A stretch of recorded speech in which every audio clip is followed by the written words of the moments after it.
Sánchez y Feijóo vuelven a verse las caras en el Senado para discutir sobre la propuesta de fiscalidad del PSOE.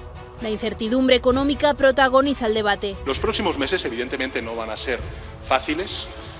Va a depender lógicamente de si Putin decide o no cerrar definitivamente todos los gasoductos, de cómo de eficaces sean las medidas de ahorro adoptadas y de cuán duro sea el invierno. Y aunque vengan tiempos difíciles, Sánchez tiene claro que nada de dramatismos. No se van a adoptar medidas drásticas, no va a haber apagones, ni racionamientos, ni ninguna de esas escenas apocalípticas que pronostican los creadores de bulos. La mayoría social puede estar tranquila, el gobierno no la abandona. Todos los recursos del Estado, señorías, van a estar al servicio de proteger a la mayoría social y no a los intereses de una minoría privilegiada, como sí ocurrió durante la crisis financiera. Y para ello hace falta justicia fiscal. Necesitamos tener más justicia fiscal para tener más justicia social. Aunque el líder de la oposición no comparte esta teoría. ¿Cómo puede volver a hablar usted de justicia social o de escudo social?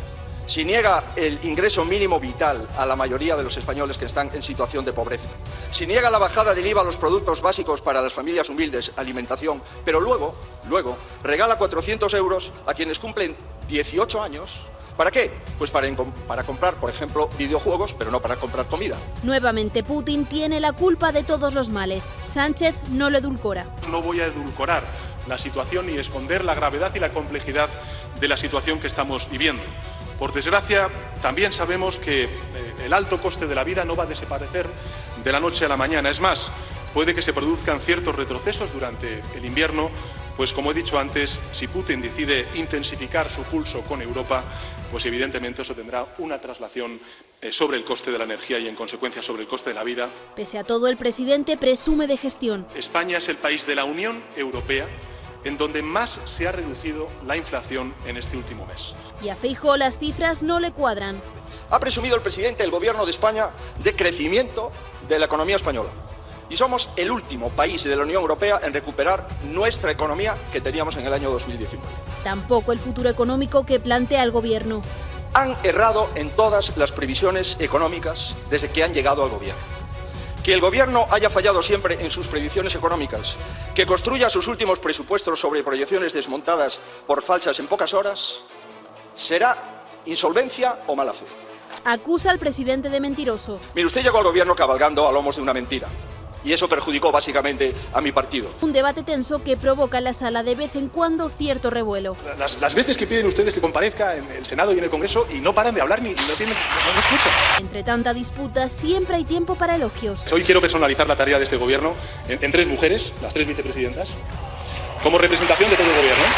Pero como dice el dicho, una de cal y otra de arena. Si dedico a felicitarme a los 22 ministros, se me ha pasado el plazo de comparecer. Tiene guasa gallega, ¿eh? Sí, empieza a recordar como diría Rubén Herrero de Castro, M. Rajoy. Yo creo que es un error porque no necesita...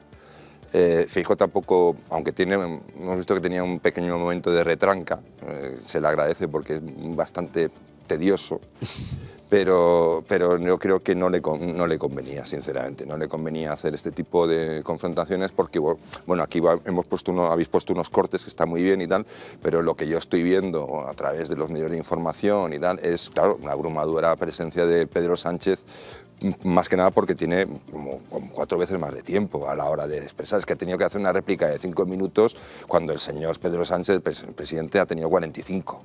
Es que es una cosa verdaderamente disparatada. Yo creo que es un error, pero bueno, yo más que nada, de todas formas, pues ya para terminar, lo que digo es que efectivamente hay una cosa que sí ha dicho Pedro Sánchez y que desgraciadamente tiene razón, es decir, y se la ha dicho al líder de la oposición, y es que no se retrata.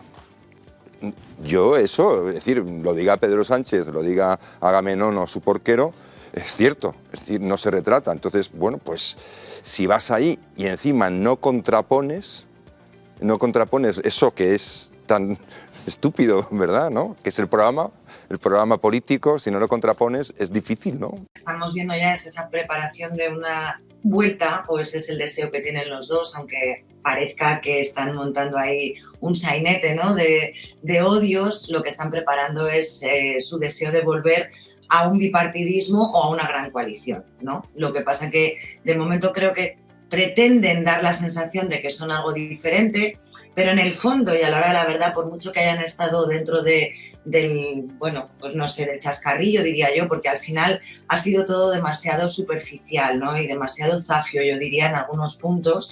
Además, teniendo en cuenta pues, que en el Senado la situación no es la misma, no se viste igual que en el Congreso de los Diputados, esto ya supone una ruptura del contexto, ¿no? Y tampoco genera la intensidad, ni la intención, ni el interés que requieren este tipo de debates. Es una situación anómala, ¿no? Que el líder de la oposición no esté en el Congreso ya marca un poco un contexto extraño.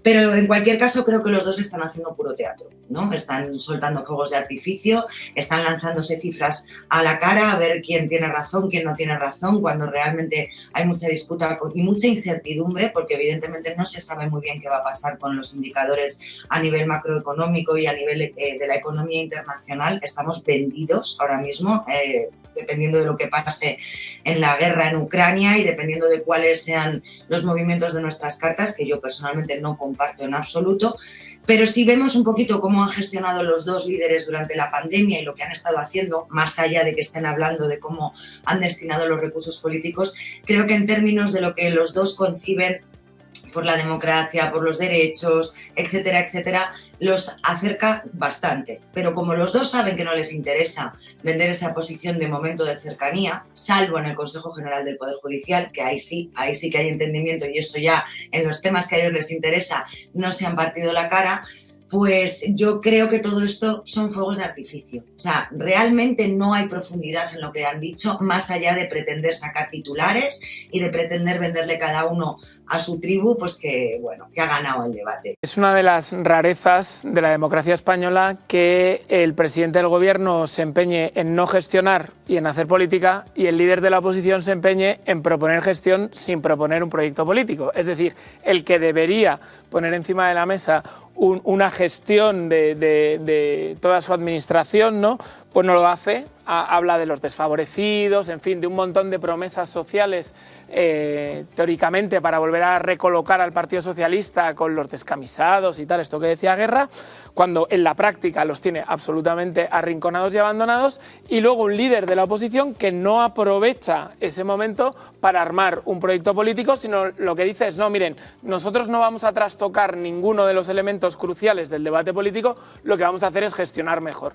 Entonces yo discrepo con Beatriz en que sea un circo lo que hemos visto, ¿no? Yo creo verdaderamente que lamentablemente es el nivel del debate político entre el presidente del gobierno y el líder de la oposición. Son una auténtica chapa, es decir, yo al minuto 5 estaba, además, hoy parecía una boda el Senado, estaba todo el mundo, estaba hasta, no sé... ¿Quién se casaba?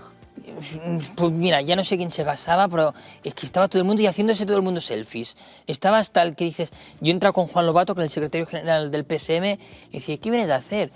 Bueno, pues a estar, ¿no? A dejarse ver. No se podía pasar por ningún lado, estaba en el suelo sentado escribiendo con el portátil, para que te hagas una idea. Y cuando ha acabado la intervención de los dos, tanto el presidente como el jefe de la oposición, sus equipos los dos vendían victoria. Es decir, en Moncloa, que es donde más pongo la oreja, la frase era, en Génova deben estar asustados, en el PP deben estar asustados, veníamos a confrontar, no han confrontado nada. Y aquí, y creo que es importante decirlo para que la ciudadanía lo sepa, porque, a ver, a trileros a Moncloa no les gana nadie. Pero como están tanto fake news, pues es importante que se sepa que en las últimas 48 horas Moncloa nos había trasladado insistentemente que el presidente iba a confrontar al debate con Feijóo. Y con esa palabra muy clara, confrontar. Entonces, ¿qué hace Feijóo cuando se escribe su discurso, cuando se escribe su intervención inicial? Pues ir a la confrontación, ir al mismo nivel al del anterior debate, al del primer debate. ¿Y qué hace Sánchez cuando interviene? Pues un tono mucho más relajado, un tono mucho más calmado. ¿Qué pasa? Que cuando acaba, Moncloa sale triunfadora de es que Feijóo ha bajado al barro, es que Feijóo en la primera frase ha acusado a Sánchez de algo que no había dicho. Evidentemente que Feijóo tiene un problema, que es que no sabe improvisar. Es decir, porque si no, no hubiese pasado eso.